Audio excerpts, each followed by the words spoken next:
Aujourd'hui, je reçois Rai Chaz qui vient nous présenter les derniers nés et un ancien bébé devenu grand mais qui a toujours du succès, c'est Veille, la rivière au ciel sans nuages. Bonjour Rai. Bonjour Martine. Alors, de nouveau, il y a du nouveau, de l'ancien, raconte un peu. On commence par cette réédition. Oui, je veux bien.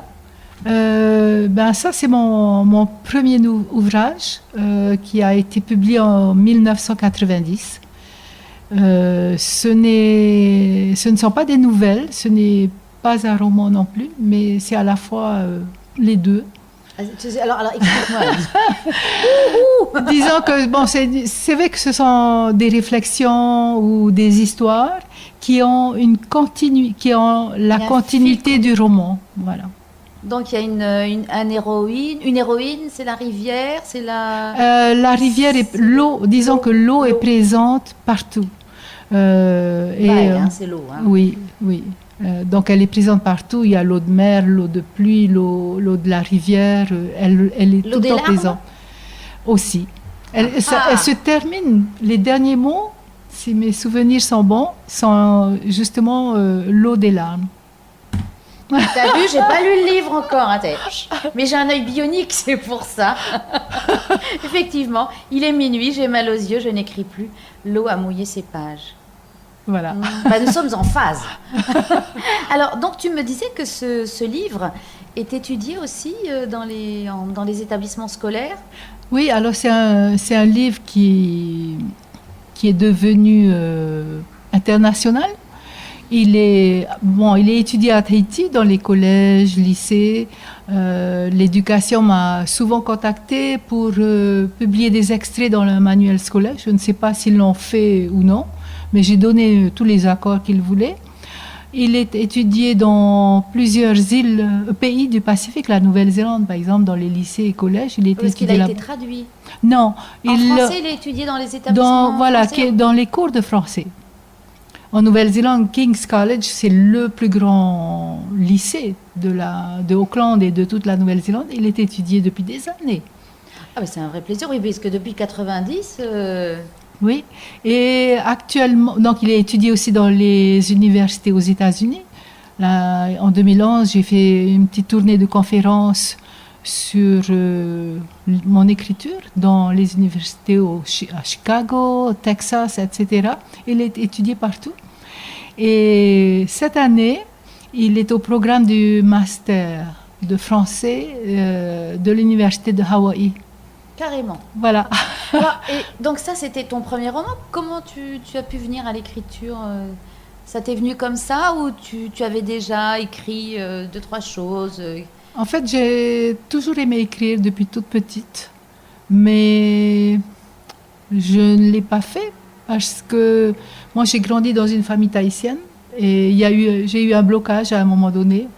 Voilà, donc je ne vais pas raconter toute l'histoire, mais j'ai eu un blocage et ce n'est qu'avec ce livre que je l'ai dépassé et que j'ai écrit. Bon, c'était un moment où, c'était juste après la sortie du livre de Daniel Margueron, intitulé Tahiti dans toute sa littérature. Je me suis rendu compte que beaucoup de littérature avait été écrite sur notre pays, mais c'est une littérature exotique.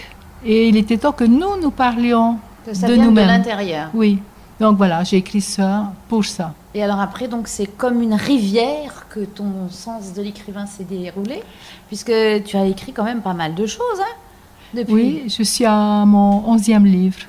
Alors c'est un par an, comment ça marche? Il y a des à-coups, il y a des périodes de latence? Disons que pendant longtemps, j'écrivais peu. J'ai écrit des nouvelles, quelques recueils de poésie. Parce que je travaillais, je m'occupais de mes enfants. Voilà, on est pris par la vie. Oui, puis le travail d'écriture, il faut être seul, concentré. Exact. Ce sont des grands moments de solitude.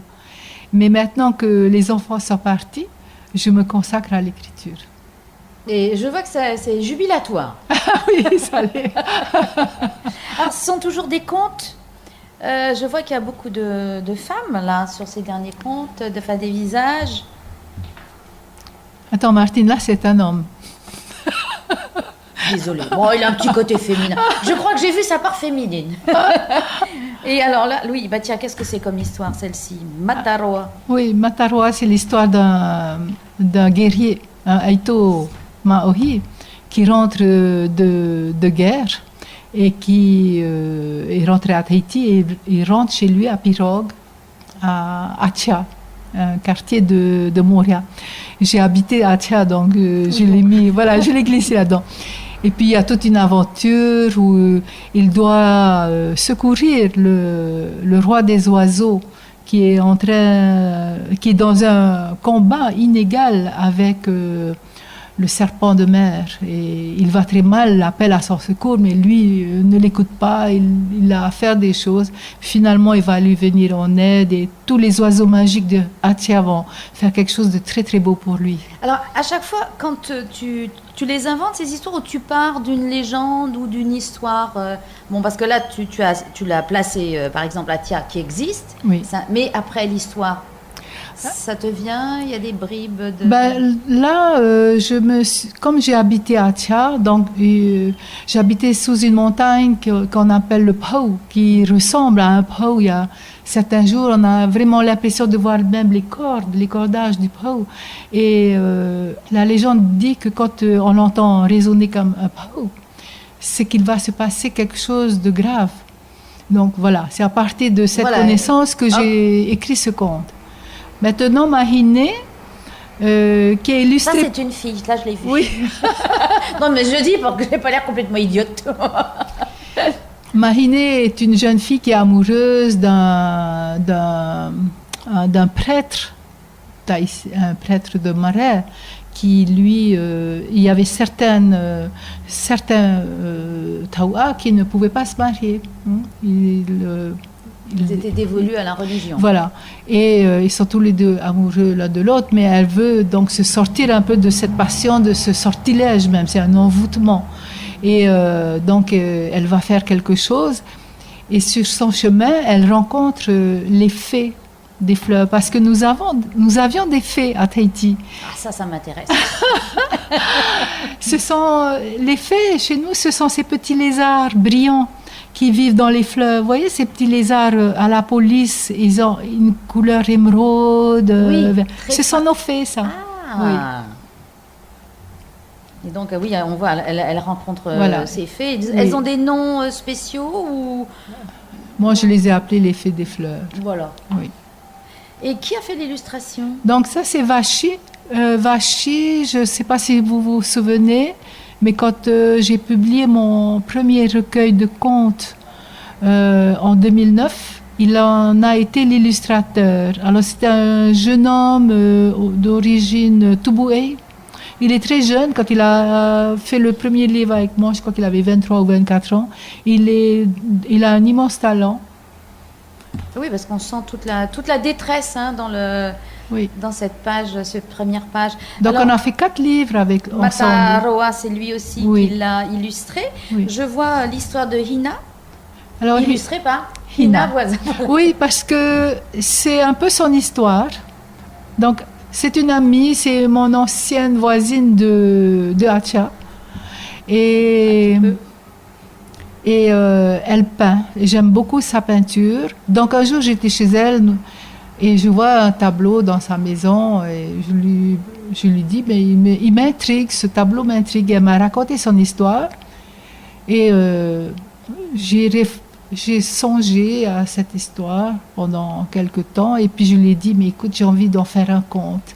Ça mûrit, quoi, ça travaille. Oui, voilà, donc j'ai pris son histoire, mais je l'ai transformée et j'en ai fait un conte et je lui ai demandé de l'illustrer.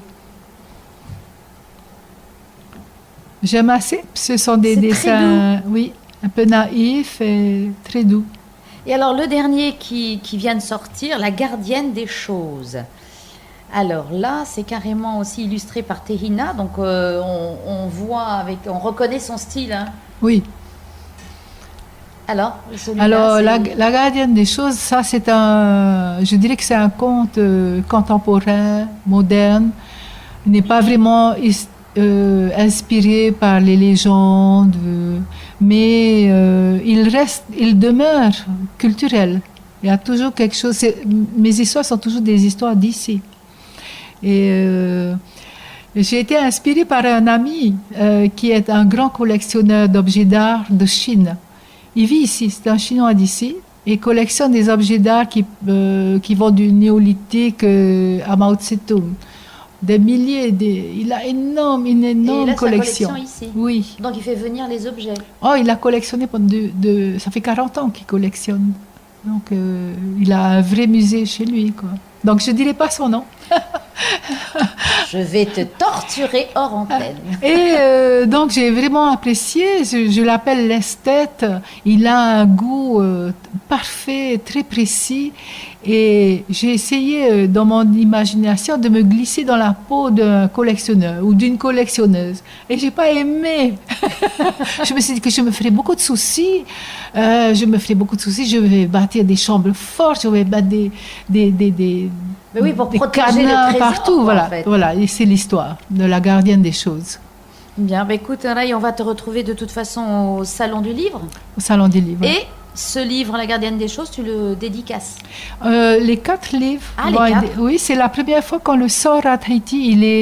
Il est en vente. Les 4 livres sont en vente sur les plateformes Internet comme Amazon, AB Books, etc. Donc on peut les commander en livre virtuel ou papier. Mais là, on les a fait imprimer spécialement pour Tahiti. Ils sont dans les librairies et seront au Salon du Livre. Mais avant, samedi, je dédicace. C'est celui-là. Ah, c'est oui, celui-là. toute seule. Je serai sans mes illustrateurs, sauf s'ils peuvent venir. Mais ça, je le sors samedi chez Climat, samedi matin. Bien, de 9h à midi. 9h à midi, c'est ça. Rendez-vous est pris. Voilà, merci Martine. Merci, Ray.